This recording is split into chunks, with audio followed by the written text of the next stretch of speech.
Hi good morning. രാവിലെ എണീറ്റ് കുടിക്കാനുള്ള വെള്ളമൊക്കെ ചൂടാക്കാൻ വെച്ചിട്ട് ഞാൻ ഇവിടെ ഇരുന്ന് കുറച്ച് ലിസ്റ്റ് ഉണ്ടാക്കുവാണ്.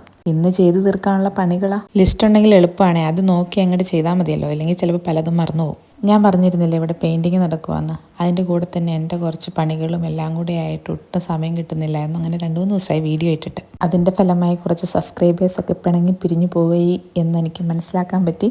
എൻ്റെ കയ്യിലെ മിസ്റ്റേക്കാണ്, അപ്പോൾ പിന്നെ ഒന്നും പറയാൻ പറ്റത്തില്ലല്ലോ.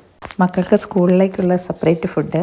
ഇവിടെ എന്നെ ഇന്ന് ജോലിക്ക് ഹെൽപ്പ് ചെയ്യാനായിട്ട് ഒരാൾ വരും. അപ്പോൾ പിള്ളേർക്കുണ്ടാക്കുന്ന തട്ടിക്കൂട്ട് ഭക്ഷണമൊന്നും പറ്റത്തില്ലല്ലോ, അത്യാവശ്യം കാര്യമായിട്ട് തന്നെ വേണം. അപ്പോൾ എല്ലാം കൂടി ആകുമ്പോഴത്തേക്കും ചെറുപടാന്ന് പണികളൊക്കെ തീർക്കട്ടെ കേട്ടോ.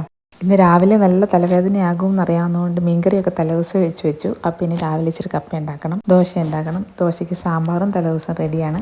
പണിക്ക് എപ്പോഴാണോ സ്പീഡ് വേണ്ടത് അപ്പം എന്ത് പറ്റും, പല അബദ്ധങ്ങളും പറ്റും. കുപ്പിയിലെ എണ്ണ തീർന്നു, അതിനിടയ്ക്ക് പോയി അത് റീഫില്ല് ചെയ്യണം. ഇടയ്ക്ക് ഒന്ന് കൈ പൊള്ളി, അതും ഇതിനിടയ്ക്ക് കിട്ടി. രാവിലെ ദോശയ്ക്ക് സാമ്പാർ കൊടുത്തത് പിടിച്ചില്ല. ഒരിത്തിരി ചോക്ലേറ്റ് തിന്നാൻ തരുമോ എന്ന് ചോദിച്ചുകൊണ്ട് നിൽക്കുന്ന നിപ്പായിരുന്നു അത്.